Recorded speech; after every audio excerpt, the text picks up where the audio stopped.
Lalu bagian yang kedua yang mau saya sampaikan, kalau tidak ada pertanyaan, kalau tidak ada yang mau didiskusikan, saya masuk ke bagian yang kedua. Nah, bagian kedua ini ya berarti berkaitan dengan siapa? Kepada siapa kita berdosa? Mengapa kita punya kemampuan berdosa? Nah, ini mesti dibahas itu nanti di dalam konteks kritisi dan tanggapannya. Harus diberikan sebuah jawaban yang bersifat akademis. Kalau bersifat akademis, maka mesti ada pemikir-pemikir Kristen yang ditunjukkan, misalnya pakai teorinya siapa, apakah menggunakan pemikirannya misalnya Abraham Kuyper atau pemikirannya Louis Berkhof atau pemikirannya John Calvin atau pemikirannya Martin Luther atau pemikirannya daripada Bapak Agustinus atau pemikirannya Athanasius atau pemikirannya dari misalnya John Frame atau pemikiran-pemikiran yang lain yang berkaitan dengan dosa atau pemikirannya Herman Bavinck atau pemikiran yang lain. Nah, ini mesti tahu bagian mana yang mesti dijadikan dasar berpikir untuk mengkritisi, memberi tanggapan, memberikan respon terhadap pemikiran wawasan dunia yang berbeda dengan kekristenan. Itu bagian yang pertama. Berarti kalau tidak ada tanggapan, berarti sudah mengerti ya. Baik, karena tidak ada tanggapan, saya lanjut ke bagian yang kedua. Kepada siapa manusia itu berdosa? Manusia itu berdosa kepada Tuhan. Siapa Tuhan? Nah, ini menjadi hal yang menarik. Tuhan yang seperti apa yang dimaksud? Tentunya kita harus kenal Tuhan. Tuhan yang kita kenal itu seperti apa? Dan bagaimana kita mengenalnya? Alkitab jelas memberikan kepada setiap orang pengertian, khususnya orang percaya, dari mula pertama dikatakan di dalam Kejadian 1 ayat 1 bahwa digunakan kata pada mulanya Allah. Itu kata yang digunakan adalah Elohim. Elohim itu lebih dari satu pribadi, jadi sifatnya adalah jamak, tetapi adalah juga satu esa. Esa tidak ada yang lain, satu-satunya. Jadi kata Elohim, kalau kita lanjut ke dalam Kejadian pasal 1 ayat 26 sampai 28, maka di sini ditulis marilah kita. Kata kita itu berkaitan dengan kata Elohim. Selanjutnya Tuhan menyatakan dirinya kepada Musa dan menyatakan dirinya kepada juga sebelumnya kepada Abraham dan kepada Ishak, kepada Yakub, tetapi menunjukkan dirinya kepada Musa, dan ia menyatakan dirinya di dalam Keluaran pasal 3 ayat 14 bahwa dia adalah aku. Ini bukan nama yang berkaitan dengan seperti Elohim, Allah yang Maha Tinggi. Ini berkaitan satu ketetapan covenant. GHWH, I am who I am. Ini adalah suatu panggilan nama yang spesial dalam kaitannya dengan covenant. Allah yang tak terbatas, transenden, menyatakan diri kepada manusia yang terbatas, dan ia menyatakan Immanuelnya, imanensinya.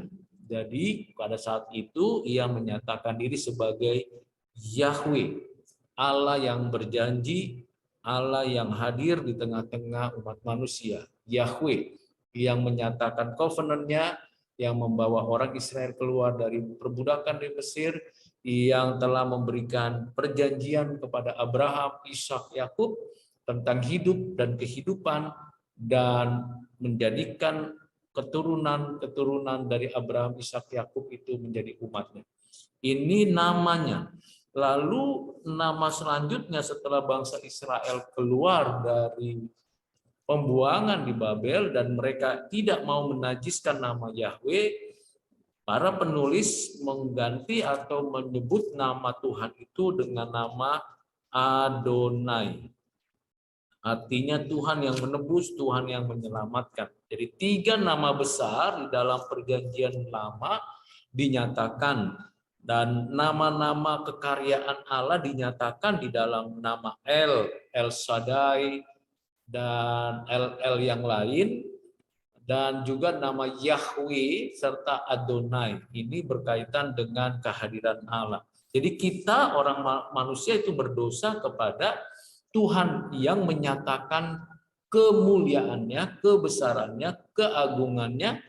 Kita berdosa kepada Tuhan yang menyatakan Dia adalah Allah yang berjanji, yang beranugerah, yang menyelamatkan. Elohim Yahweh Adonai.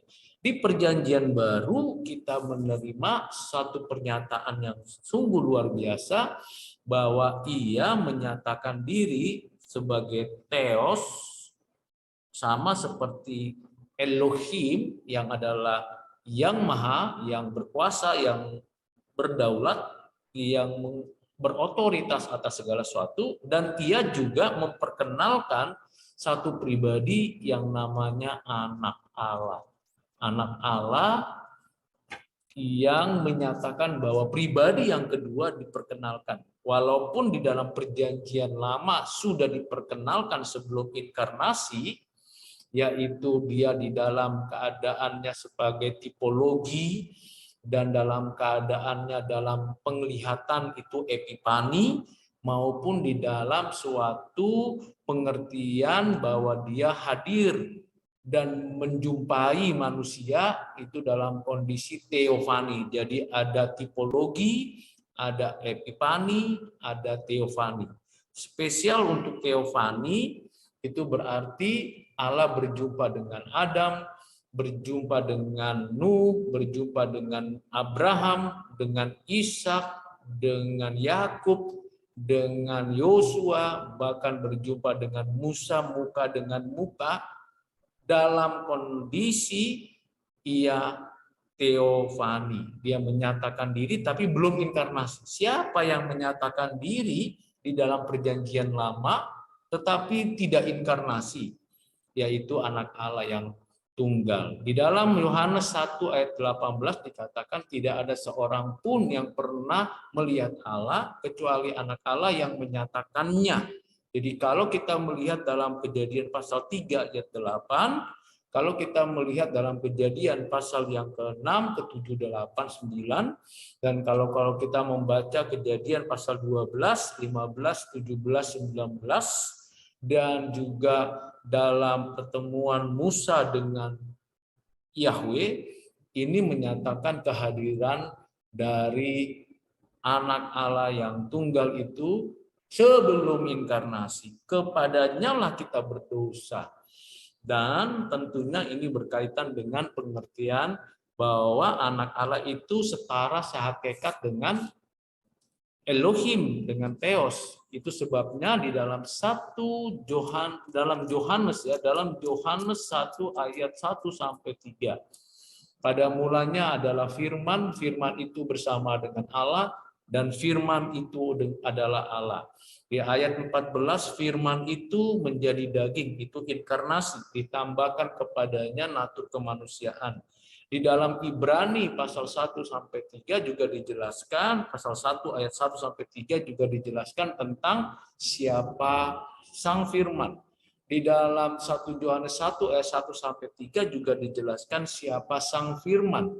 Di dalam Kolose 1 ayat 1 pasal 1 ayat 1 sampai 15, ayat 15 sampai dengan ayat yang ke-18 dijelaskan kepada kita tentang siapa Yesus. Jadi manusia berdosa kepada siapa? Kepada Allah, Bapa, anaknya yang tunggal Yesus Kristus, dan Roh Kudus. Siapa Roh Kudus? Roh yang juga setara sehakikat dengan siapa? Dengan Bapa dan Anak. Roh Kudus adalah roh yang memberi hidup dan kehidupan, roh yang memberikan inspirasi, dan roh yang memberikan iluminasi, dan roh yang memberikan hidup yang baru, roh yang membangkitkan Kristus secara kemanusiaannya, roh yang memberikan kepada tiap-tiap orang karunia-karunia pelayanan. Jadi kalau ada pertanyaan, kepada siapa kita berdosa? Kepada Tuhan. Tuhan yang bagaimana? Di dalam Christian worldview diajarkan Tuhan yang dinyatakan di dalam Alkitab ada 3 pribadi, Bapa, Anak, Roh Kudus. Ketiganya itu esa di dalam kealahannya. Esa berarti baik naturnya, hakikatnya, maupun juga segala sesuatu yang dikaryakannya dalam ketetapan penciptaan, providensia, dan penebusan. Kalau begitu bagaimana kalau ada orang yang menganggap bahwa Yesus itu adalah manusia saja? Itu kelompok Nestorian atau kelompok Alogi. Ada juga yang menganggap bahwa Yesus itu hanya nabi saja. Itu kelompok dari pecahan dari Saksi Yehova, kelompok-kelompok orang-orang yang menolak keilahian Yesus. Tapi ada juga orang yang menganggap bahwa Yesus itu hanya seorang yang secara fisik itu adalah manusia, tetapi secara roh itu adalah Allah. Nah, ini pengajaran yang keliru. Keilahian Yesus tidak berubah dulu, sekarang, dan selama-lamanya. Kemanusiaan Yesus mulai nyata di dalam inkarnasi, dan ia sepenuhnya manusia selama 33,5 tahun. Ia membuktikan kemanusiaannya dan ia menyatakan dirinya, lalu ia naik ke surga, duduk di sebelah kanan Allah Bapa dalam keadaannya kemanusiaannya. Kemanusiaannya terbatas, kita tidak menyembah kemanusiaannya, tapi kemanusiaannya sempurna. Dan kemanusiaannya itulah yang dapat dipahami dengan utuh, dapat dimengerti dengan utuh, tetapi keilahiannya juga harus dimengerti dengan utuh. Sehingga kalau ada cara pandang dunia mengenai siapa Yesus, maka perlu adanya suatu penjelasan. Lagi-lagi kita sebagai orang Kristen harus memberikan tanggapan. Benar enggak Yesus itu hanya manusia saja? Benar tidak Yesus itu hanya ilahi saja? Ada yang menolak keilahian Yesus, ada yang menerima keilahian Yesus saja. Ada yang menolak kemanusiaan Yesus, dan ada yang menerima kemanusiaan Yesus saja. Jadi ada pemikir-pemikir, para teolog, misalnya Albert Schweitzer. Albert Schweitzer adalah seorang teolog, seorang dokter, seorang yang sangat brilian, tetapi ia menganggap Yesus itu hanya seorang manusia, tidak lebih dari seorang tokoh moral yang setara dengan Siddhartha Gautama atau Buddha, yang lebih tinggi dari kehidupan Dalai Lama misalnya. Seperti itu pemikiran daripada Albert Schweitzer. Bahkan ada yang menganggap bahwa cerita-cerita di dalam Alkitab, di dalam Injil itu adalah mitos, itu tidak benar, itu tidak terjadi. Nah, bagaimana orang Kristen menanggapi itu? Perlu diberikan tanggapan. Tanggapan yang pertama harus logis, harus ada alur berpikirnya, harus berdasarkan Christian worldview yang biblical view dari pemikiran-pemikiran orang-orang Kristen dari sepanjang abad. Jadi sudah ada suatu penjelasan mengenai apa yang harus ditulis, dikerjakan oleh setiap mahasiswa atau setiap orang Kristen, harus mempertanggungjawabkan itu. Nah, sebelum saya menjelaskan ini atau mengakhiri, kalau ada pertanyaan silakan kirim pertanyaan di chat atau di dalam chat ini supaya saya bisa memberikan pertanyaan jawaban atau memberikan penjelasan. Mungkin ada yang mau memberikan pertanyaan, silakan diketik langsung saja supaya bisa diberikan jawabannya seperti apa.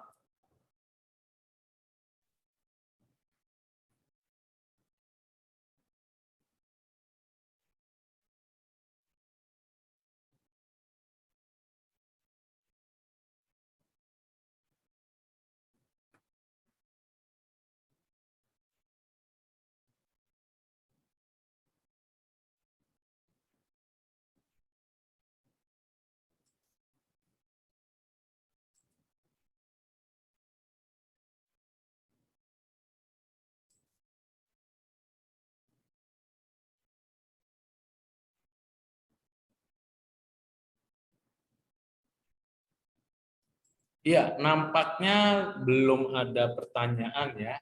Yang saya terima baik di chat maupun secara langsung.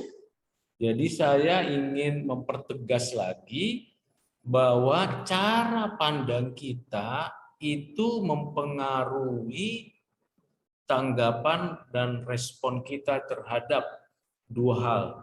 Apa itu dosa yang sesungguhnya dan siapa Yesus Kristus yang menebus dosa kita. Kalau kita tidak memiliki cara pandang yang utuh dan lengkap, maka kita akan kehilangan pengertian dan kita kehilangan jati diri sebagai orang Kristen. Nah, kalau kita sudah kehilangan jati diri sebagai orang Kristen, betapa ya sangat sulitnya kita mempertanggungjawabkan iman kita itu. Betapa tidak baiknya kita untuk mempertanggungjawabkan iman kita itu. Nah, kita harus menunjukkan, menjelaskan itu dengan tepat, dengan baik.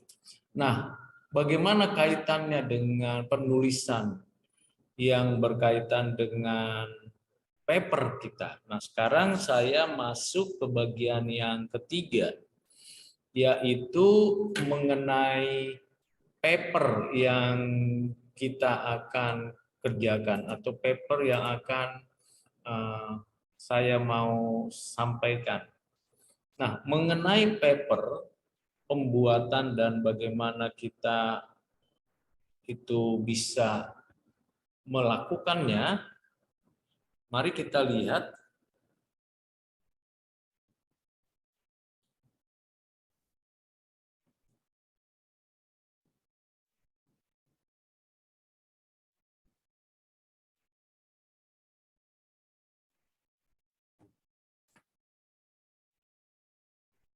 Nah, dalam paper itu kita harus melihat depresi ya. Depresi itu akibat atau dampak.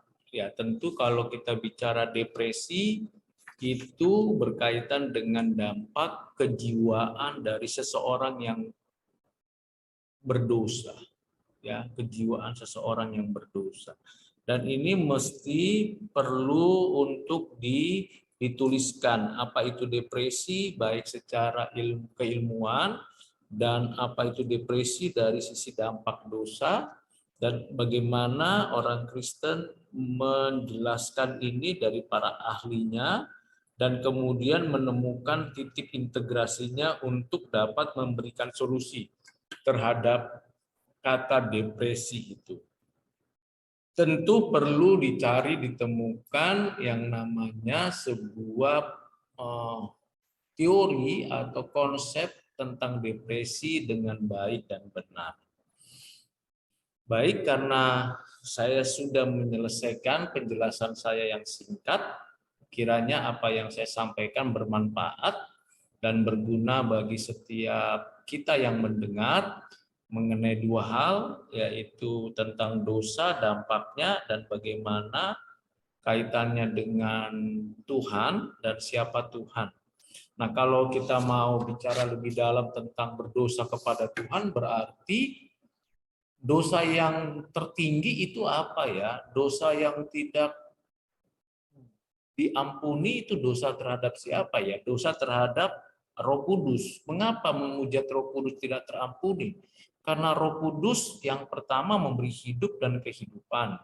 Roh Kudus yang memberikan inspirasi kepada para penulis untuk menjelaskan tentang siapa Kristus Juru Selamat, siapa Allah Bapa kita yang memberikan anugerah. Roh Kudus yang memberikan kepada kita orang percaya itu adalah pencerahan. Nah, Roh Kudus juga yang memperkenalkan kita dengan Kristus, dan Kristus yang bisa bersatu dengan kita, kita bersatu dengan Kristus, itu Roh Kudus. Nah, Roh Kudus yang menyatakan itu kalau kita tidak mempercayai, menghujat Roh Kudus berarti menghujat karya-karya Roh Kudus, menghujat karya kehidupan Roh Kudus, menghujat firman Tuhan, menghujat juga penjelasan, deskripsi, pengantaran Roh Kudus untuk kita berjumpa dengan Kristus, juga menghujat seluruh kebaikan anugerah Allah Bapa yang harusnya kita terima. Nah, itu penyebab orang itu sebenarnya harus mengerti tentang hal tersebut. Kira-kira seperti itu berkaitan dengan dosa. Nah, kalau ada orang berdosa, dosa apa yang tertinggi dalam konteks kita sudah percaya kepada Kristus? Ya, dosa menolak Kristus, dosa menyangkali Kristus. Itu menjadi dosa yang paling tertinggi. Ada orang yang berbuat baik, berbuat benar, tapi dia tidak percaya Kristus. Dalam konteks Alkitab, orang itu sudah berdosa. Dan dosa seperti itu, ya tentunya kita tahu hukumannya itu datangnya dari Tuhan, dan Tuhan pasti menghukum. Sekian penjelasan saya untuk hari ini. Kiranya Tuhan menolong dan memberkati setiap yang mendengarkannya dan mempelajari bagian ini. Amin.